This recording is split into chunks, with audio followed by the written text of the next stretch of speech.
Listen up, recruits. I'm Gunnery Sergeant Felix Lubezki, host of SL Tonight, delivering EC war stories straight from the front lines of fear. Dive into twisted battlefield tales where heroes meet horror, soldiers battling unimaginable foes, betrayed comrades, striking shadows, and costly victories. Inspired by classic EC comics, each episode drags you into terrorist trenches with gut-punching twists. Got the guts? Stick around. In war, survival's no guarantee. Fall in for tonight's tale.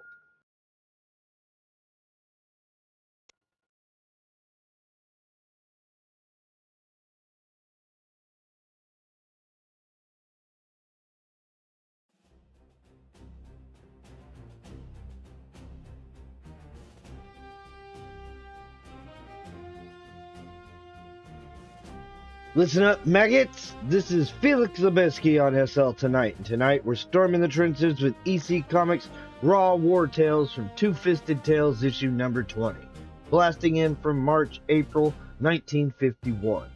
No glory, no bull, just the gritty truth from Harvey Kurtzman, Wally Wood, John Severin, and the squad. If you think battle's easy, these stories will drop you hard. Lock and load, let's read! Our story starts in a gully rimming a hill. You know how a gully is formed. Rainwater trickling into a valley will slowly scar a canal into the soft earth. And pretty soon you'll have a gully.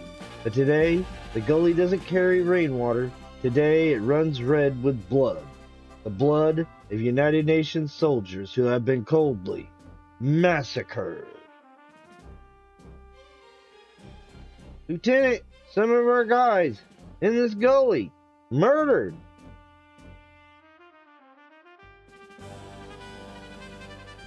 Good Lord. What's up, Sergeant? Look, their hands are tied behind their backs with their own shoelaces. Doesn't look like they were given a chance. Listen, did you hear a groan? One of them is alive. Water. Can I have some water? Someone get a medic! Medic! Easy, fella. We'll have you out of here in a minute. Hey, look. Seems that all these men are our South Korean allies. And you're the only American with them. And the only one alive. What happened to the rest of these poor devils? Don't waste your pity on them. Give me a cigarette and I'll tell you what happened. Yesterday my squad was out on patrol. We'd been ordered to scout out information on enemy concentration that was supposedly gathering on the Naktong River. There were 10 of us, and there was Yupin Pai, our Korean guide and translator. We were traveling along a dried-up riverbed just west of Taegu when... Listen, gunfire in our rear. What do you make of it, Yup? Suddenly ahead of us, enemy machine guns opened up, mowing down the point of our patrol. We were pinned down in the riverbed. Machine gun! Take cover! What now? Sit tight a while. Listen, tanks are coming from the rear. Hope they're ours.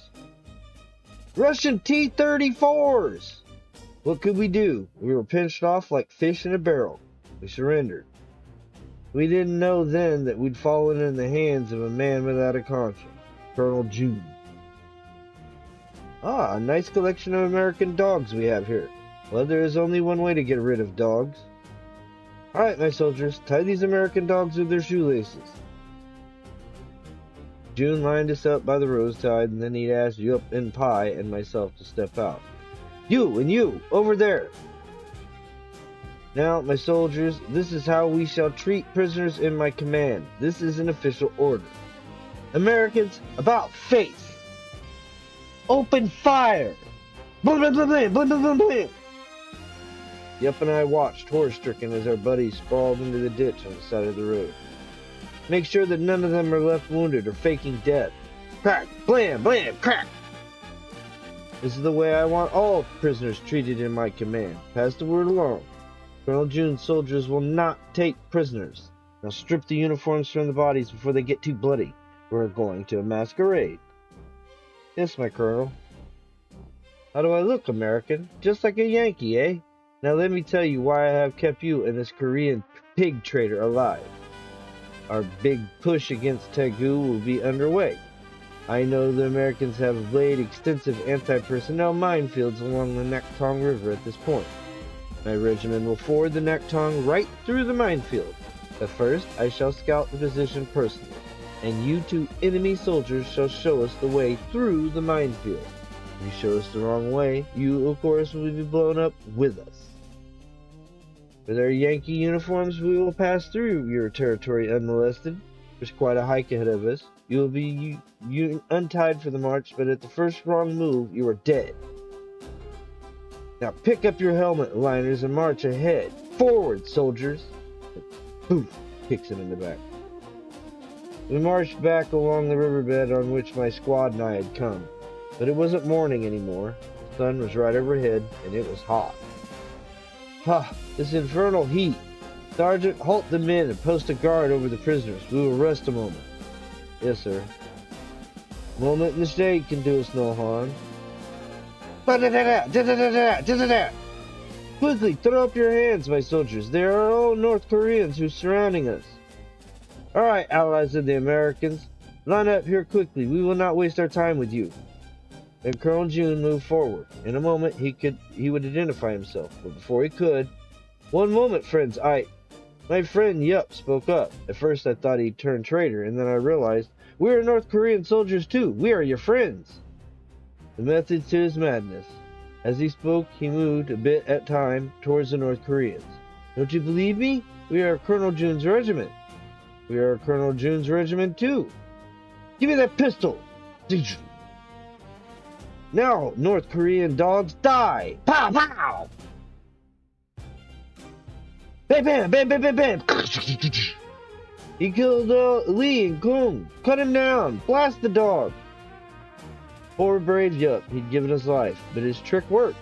Now the Koreans who held the guns would never believe their captives were on their own side. So you men are on our side, eh? Well, I'll show you what our side is like, and maybe you will learn how to be like us.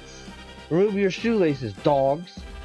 Wait, you are deceived. You must listen to me. I command you. Listen, don't you know who I am? Kicks him in the stomach. Back in line, dog. First you try to tell me you're in our regiment. With Yankee uniforms, you are in our regiment. Don't you know we kill Yankees? Pretty soon you will try to tell us that you are our own Colonel June. If you were Colonel June, you would know that he has ordered us to give prisoners special care. Prisoners, turn your backs, and not a word. But I am Colonel June. I am Colonel June. Fire! Pow, pow, pow. Pow, pow, blam, blam, blam, blam, blam, blam. I am Colonel June. I'm... The minute the firing started, I got hit in the shoulder and dived headfirst into this gulch. The body fell on top of me. They left me for dead, and I just lay here until you guys found me. Guess I was lucky. That Colonel June over there, don't have pity for him. After all, he was killed on his own orders. Poetic justice, I guess. Well, nothing left to do but throw a little dirt on their bodies. But that's the job of the Graves Registration Unit. No use us hanging around.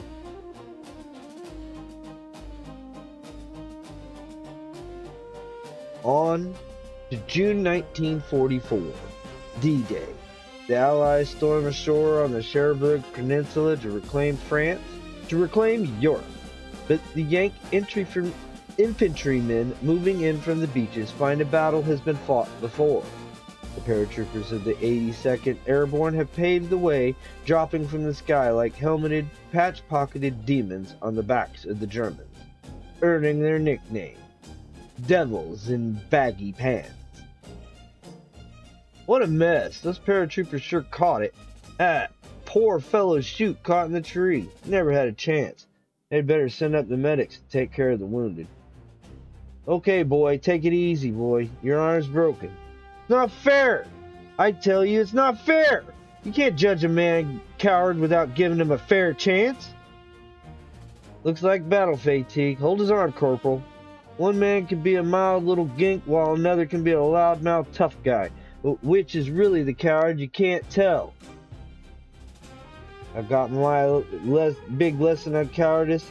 It all started at Fort Benning, Georgia. The 805th Parachute Infantry Regiment was in training. New volunteers were coming in every day. One of them, Albert Smith, dubbed Duck Butt Smith by the outfit, was the most frightened looking cuss I'd ever seen.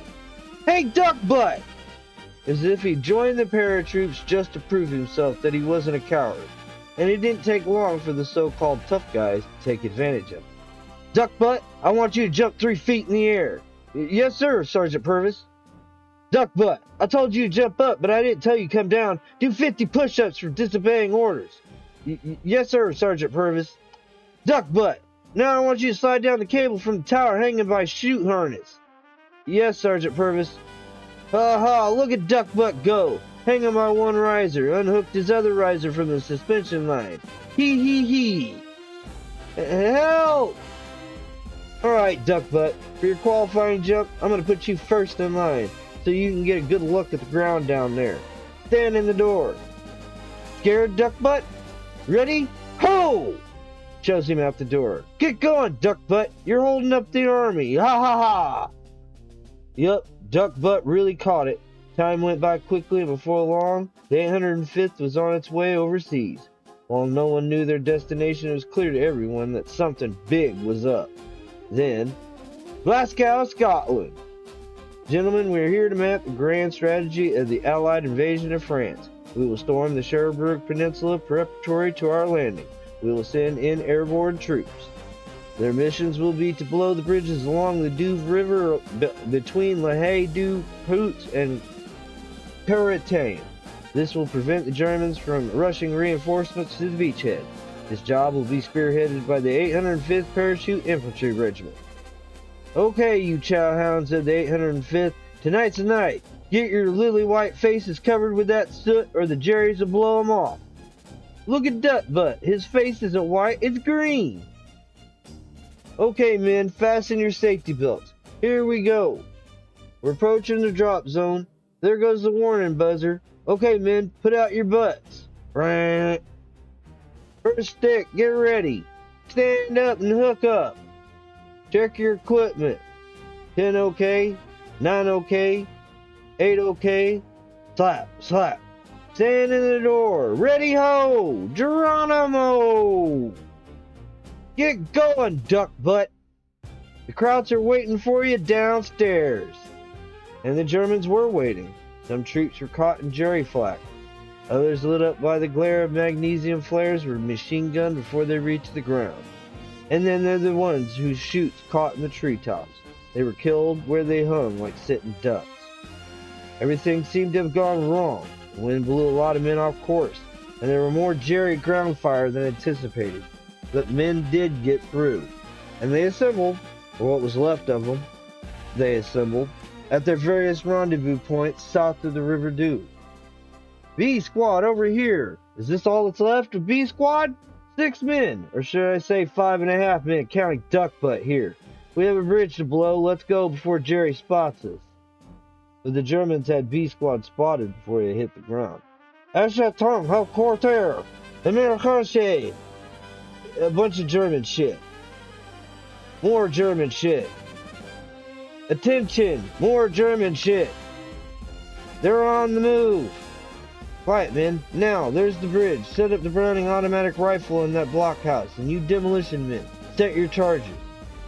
Not a crop for a mile. This will be a lead pipe cinch. Tschaf off, die American. Again, more fucking German. German machine gun, head for the blockhouse.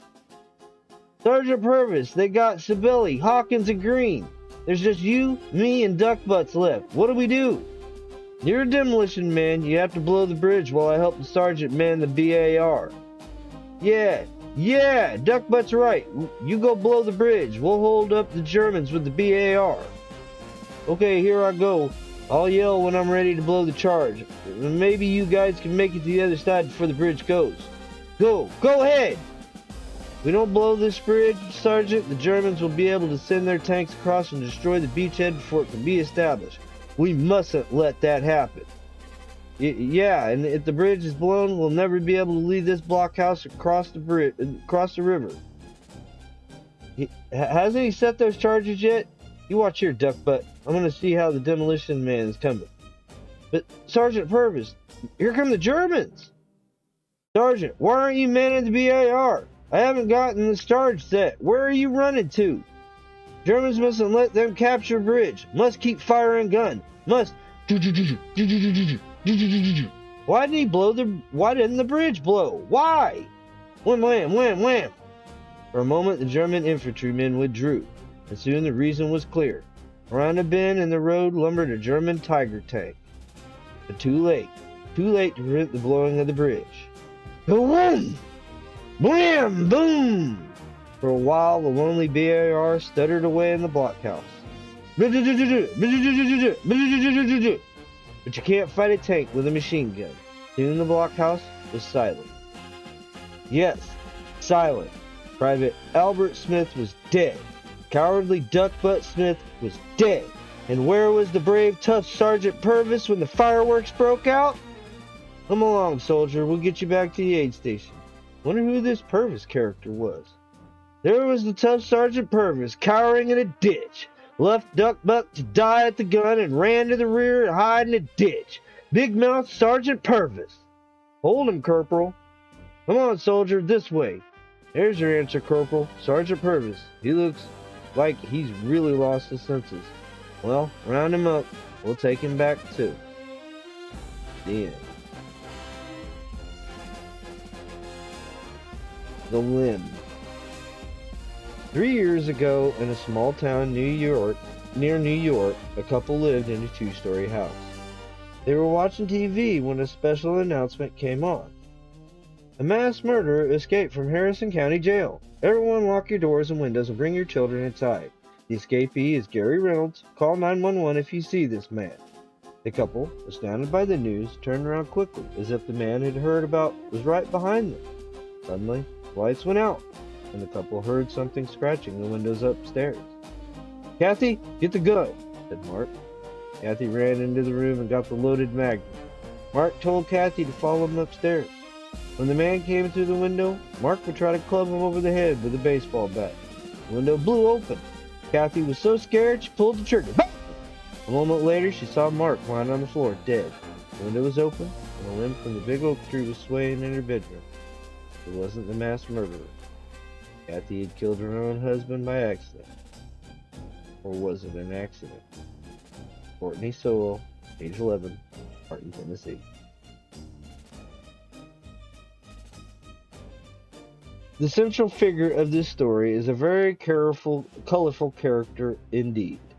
Born in 1873, she played a big part in the winning of the West, being known by various names such as the Equalizer, Peacemaker, Hogleg, and sometimes Man-Killer.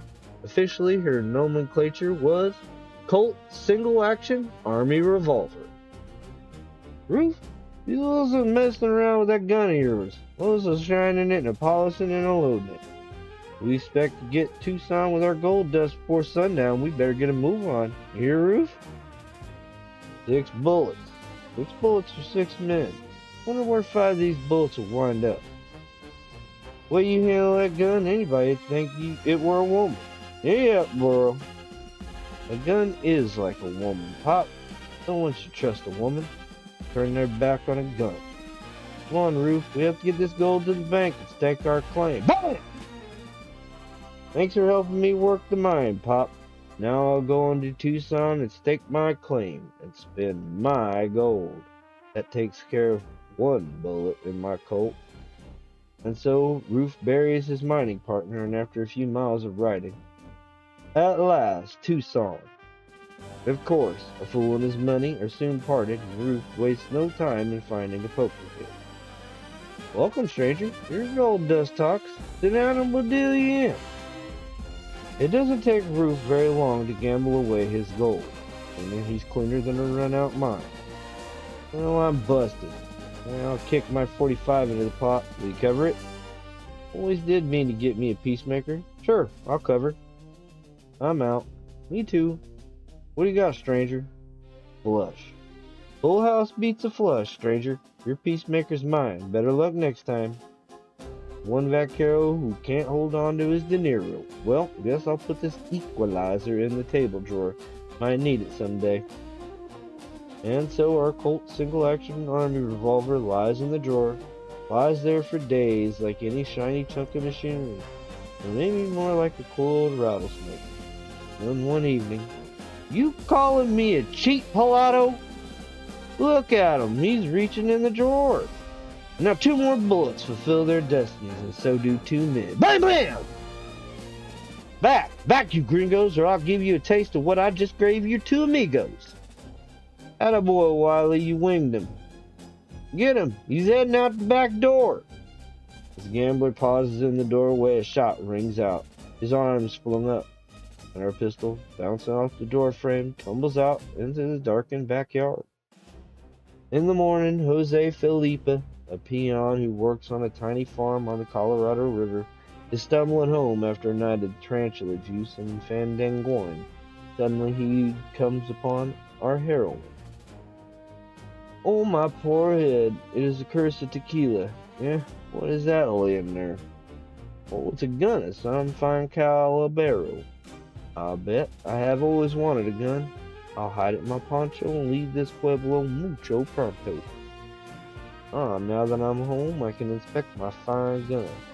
Ooh, it has yet 3 cartridges. I must not let that Lucheza of a brother of mine know what I have found. Jose, you ladron, you bandito, what are you hiding behind your back?" "It is nothing, Juan." "Listen, Palato, I saw it. It's a gun. Give it to me." "Juan, you cannot frighten me now. You cannot beat me. I have a gun, and I am going to show you I am the boss. I warn you, Juan, you cannot bully me. I'm not afraid. Stand back. Back, I say. Bam, bam!" Holds his gut. Keels over. Drops dead. 2 more bullets have found their mark, and now only 1 is left. "I have shot my brother. He is dead. I must vamoose. I will saddle the mule and go out into Papago Desert where the law cannot find me."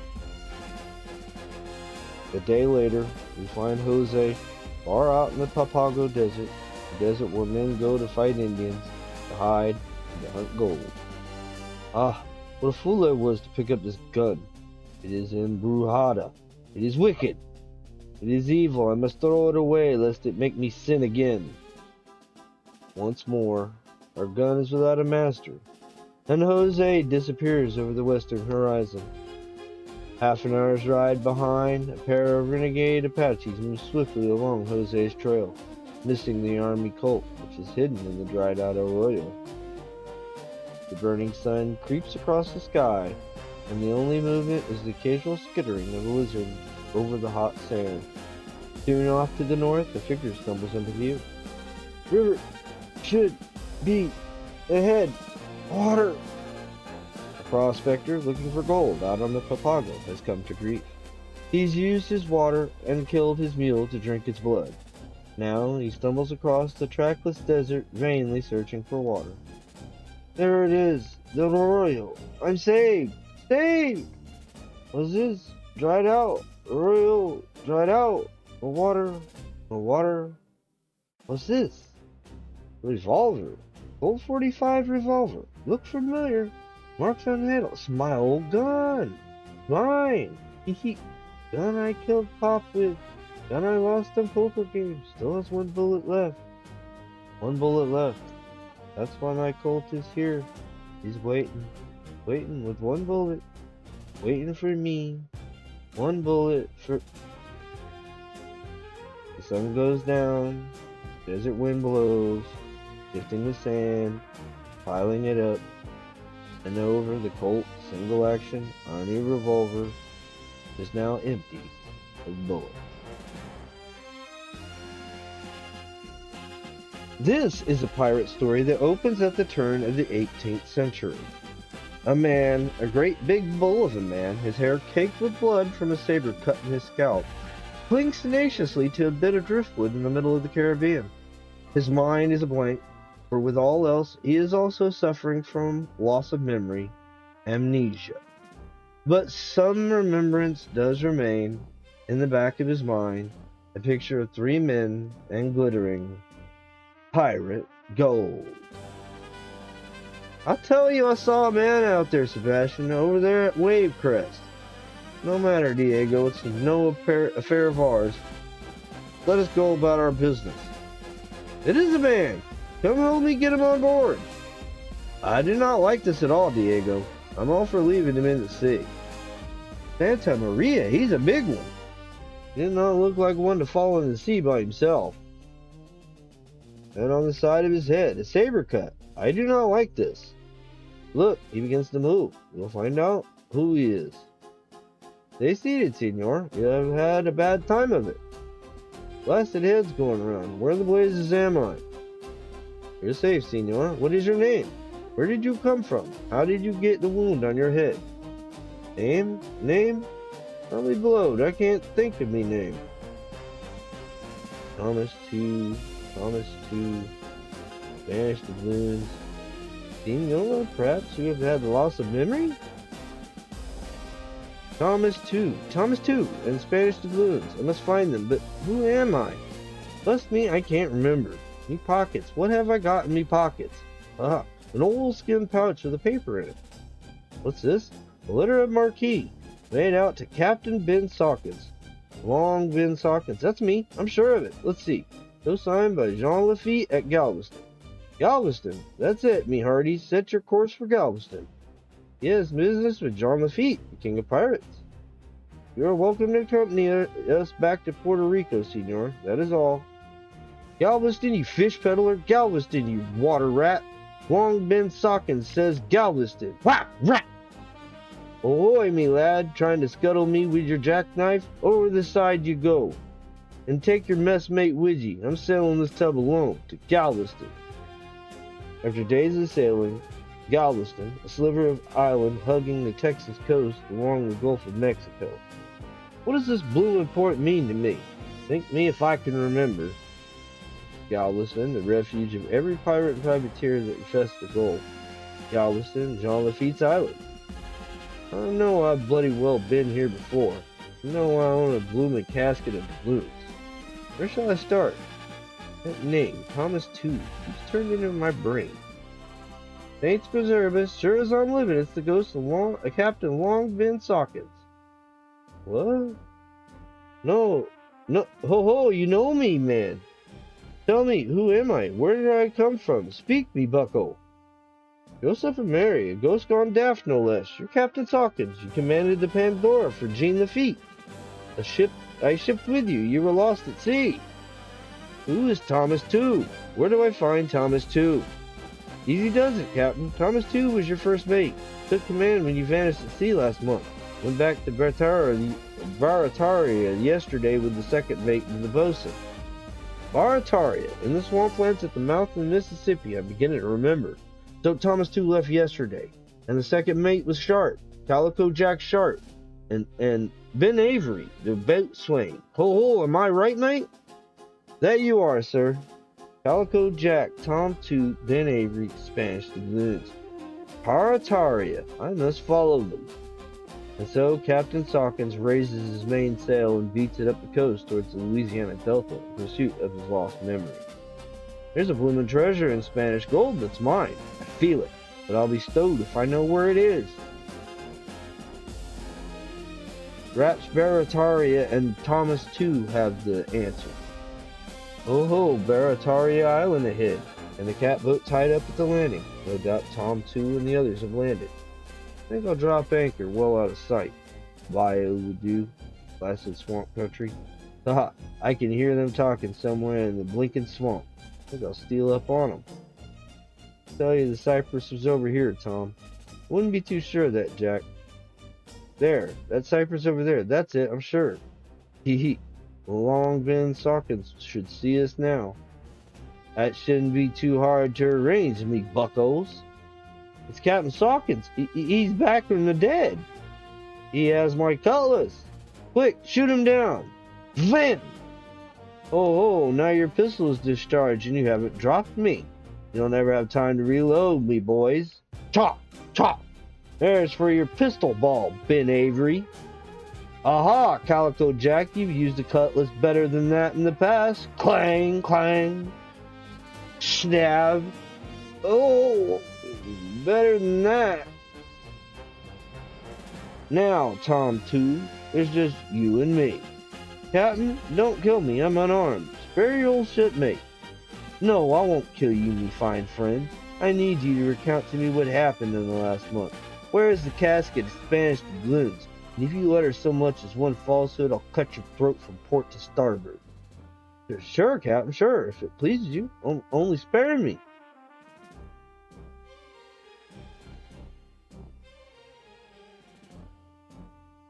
Of course, you remember when Lafitte had his headquarters here at Barataria. Annie Jackson sent Commodore Patterson here to wipe us out. In the ensuing battle, Calico Jack, Ben Avery, you, and myself filched a casket of doubloons from Lafitte's treasury and made off into the swamp. Boom, boom, boom, boom! Blasted Navy! Well, that's the end of the old smuggler's retreat. Pull in to shore, me hearties. We've carried this blooming casket far enough. We'll bury that casket by that big cypress tree, and we'll be able to travel light. We can come back when things cool down and divvy the swag. Divvy the swag. Ha! Your division was half for you, and the other half for the three of us. But we followed the Lafitte to Galveston, and from there we sailed out on Pandora looking for prizes in the Gulf. Break out our colors, mate. We're in business again. One dark night, Jack Sharp, Ben Avery, and myself threw you overboard, and I took command. That's the God's honest truth, Captain. Now spare me, and I'll show you the casket. I remember now. I remember, and it was you, Tom, too, that struck me from behind with that saber that night I was thrown over. But I'm squaring with you now, Captain. You can have the whole treasure. Spare me. Oh, thank you, Mr. Two. You are very kind. Now, can I have the whole treasure? Thank you, Mr. Two. Thank you, Mr. Two. Ha! Thank ye. Ha! Thank ye. Ha! Scurvy does. Weak. Losing blood from pistol wound. Treasure. Vaguely remember. That tall dead cypress tree. I'm beginning to remember. Flash. That's it. I remember. Buried treasure connected to chain. Fastened to tree. Splash. Oof. Blasted mud. Wait. Something else I've forgotten. The treasure. I remember now. When we buried it. The treasure. We buried it in the middle. Quicksand! The end. In more ways than one.